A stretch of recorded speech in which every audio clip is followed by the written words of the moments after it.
La noche se vuelve más densa cuando la CIA decide jugar a ser Dios con la mente de sus propios ciudadanos.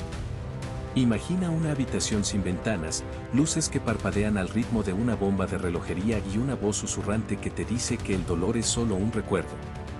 Ese es el punto de partida de la historia que hoy desenterramos, un relato que ha sido ocultado bajo capas de secretismo y negación. Si llegas al final de este episodio, vas a entender por qué esto fue silenciado durante décadas. Quédate. Porque lo que empezó como una guerra contra el comunismo terminó convirtiéndose en una pesadilla que el gobierno intentó enterrar bajo la sombra del miedo. Para comprender la magnitud del proyecto, debemos retroceder a los años 50, una época en la que la Guerra Fría marcaba cada decisión política.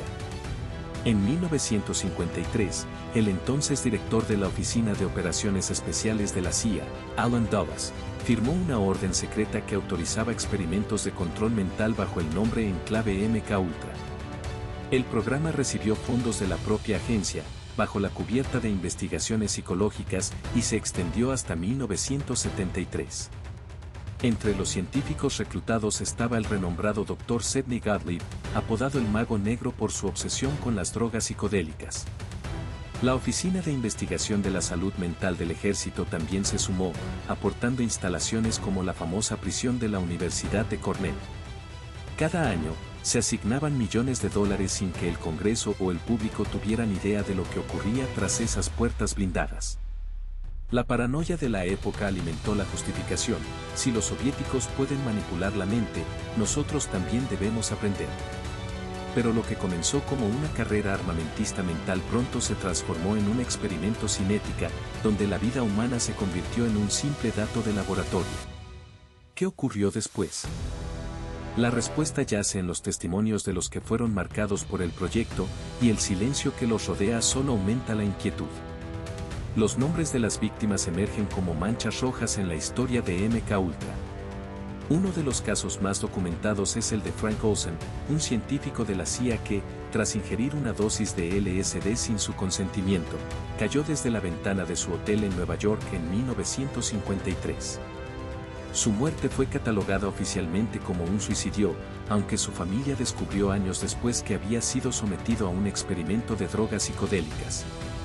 Otro rostro es el del Dr. James Stanley, un psiquiatra que trabajó en la Universidad de Harvard y administró LSD a pacientes sin informarles de los efectos.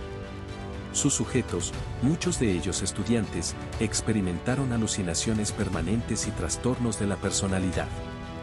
También está la historia de Ken Casey, el autor de Alguien voló sobre el nido del cuco, quien colaboró con el proyecto como parte del proyecto ASI. Aunque su participación fue voluntaria, los registros revelan que la CIA utilizó a sus Merry Pranksters para distribuir LSD en la contracultura, transformando una subcultura en un campo de pruebas. Cada una de estas vidas rotas lleva la marca indeleble de un programa que se alimentaba del miedo y la manipulación, y su eco aún resuena en los pasillos de la historia. El siguiente paso del relato revelará los métodos que emplearon para desatar el caos mental. Lo que viene ahora es la parte que los archivos oficiales intentaron borrar para siempre. No te vayas. El proyecto MKUltra no fue una sola prueba, sino una serie de experimentos tan variados como horripilantes. Primero, la administración de LSD a ciegos, sujetos sin saber que estaban bajo el influjo de una droga que distorsionaba la percepción del tiempo y la realidad. En la clínica de la Universidad de Stanford, los investigadores inyectaban dosis crecientes, observando cómo los pacientes perdían la noción de sí mismos y se sumergían en terror absoluto. Segundo, la utilización de la hipnosis combinada con electrochoques, una práctica que pretendía programar la mente para obedecer órdenes sin cuestionar. Los sujetos, atados a sillas de acero, recibían descargas mientras se les susurraba comandos que, según los reportes, permanecían latentes durante años. Tercero, la exposición a radiación de microondas. En una instalación secreta en el desierto de Nevada, los técnicos colocaban antenas sobre la cabeza de los prisioneros, generando sensaciones de calor interno y dolor pulsante, todo sin dejar rastros externos. Cuarto, el uso de sustancias químicas como el BZ, un agente incapacitante que induce alucinaciones violentas y paranoia. Los pacientes eran forzados a inhalar el gas en habitaciones selladas, mientras los observadores anotaban cada grito y temblor. Cada uno de estos experimentos buscaba desmantelar la voluntad humana, romper la identidad y convertir al individuo en un instrumento sin voluntad propia. La perversidad de estas pruebas radica en su clandestinidad y en la ausencia total de consentimiento informado, un delito que la historia apenas comienza a comprender. Detrás de la sombra del proyecto se ocultaban nombres que resonarían como ecos de impunidad. El propio Alan Dulles, como arquitecto del programa, defendía la necesidad de defender la seguridad nacional a cualquier precio. Sidney Gottlieb, con su obsesión por los compuestos psicodélicos, dirigía los laboratorios donde se mezclaban sustancias prohibidas, asegurándose de que los resultados permanecieran ocultos bajo códigos. El coronel John McCone, quien más tarde sería director de la CIA, aprobó los fondos que permitieron la expansión del programa a hospitales psiquiátricos y universidades.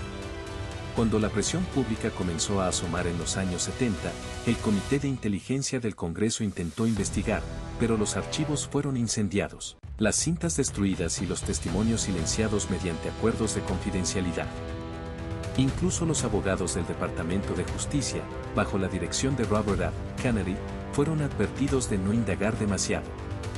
La red de encubrimiento se tejió con papeles falsos, testimonios manipulados y la amenaza de represalias contra cualquiera que osara revelar la verdad. Así, la CIA construyó una muralla de silencio que mantuvo a la población en la oscuridad durante décadas, mientras la maquinaria del poder continuaba operando sin escrúpulos. Lo que estás a punto de escuchar nunca fue confirmado oficialmente. Pero los documentos existen. Y los tenemos.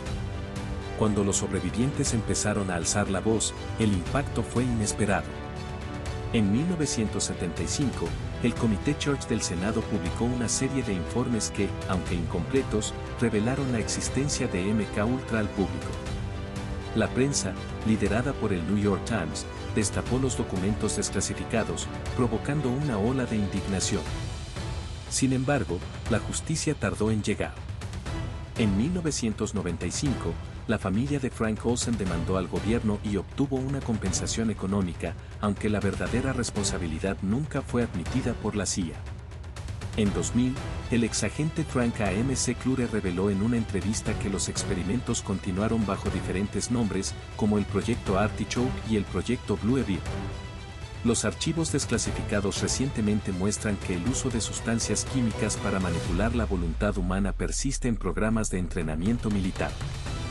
Además, la publicación de las cápsulas de LSD encontrados en los archivos de la Universidad de Maryland confirma que la investigación nunca se detuvo por completo. Estas revelaciones han inspirado a activistas y académicos a exigir una reforma legislativa que prohíba cualquier experimento sin consentimiento informado y a crear comités de supervisión independientes. La sombra de MKUltra sigue proyectándose en la cultura popular, alimentando teorías de conspiración y sirviendo de advertencia sobre los límites éticos de la ciencia cuando el poder lo domina. Al mirar atrás, la historia de MKUltra nos muestra que el daño no se limita a los individuos que fueron directamente expuestos. La desconfianza generada entre la población, la erosión de la credibilidad institucional y la normalización de la manipulación psicológica dejaron cicatrices profundas en la sociedad. Los testimonios de los sobrevivientes siguen resonando en tribunales y sus relatos inspiran a nuevas generaciones a cuestionar la autoridad. En 2021, la Comisión de Derechos Humanos de la ONU citó el caso como ejemplo de violaciones graves a la dignidad humana, instando a los estados a reparar los daños y a garantizar la transparencia total en cualquier investigación biomédica. Hoy, la tecnología de neuromodulación y los algoritmos de IA que influyen en la toma de decisiones plantean preguntas que recuerdan los horrores de aquel experimento clandestino. La lucha por la verdad continúa, y cada documento desclasificado es una luz que penetra la niebla de la impunidad. La ciencia, cuando se desvía de la ética, se convierte en un arma, y la historia de MKUltra es la prueba viviente de que el poder puede convertir la curiosidad en horror. La reflexión final es que, aunque los culpables de aquel tiempo han envejecido o fallecido, la responsabilidad recae en nosotros, los herederos de esa sombra, para evitar que la humanidad repita esos errores. Si este episodio te abrió los ojos, dale like ahora, cada like nos permite seguir desenterrando historias que el poder quiere enterrar para siempre.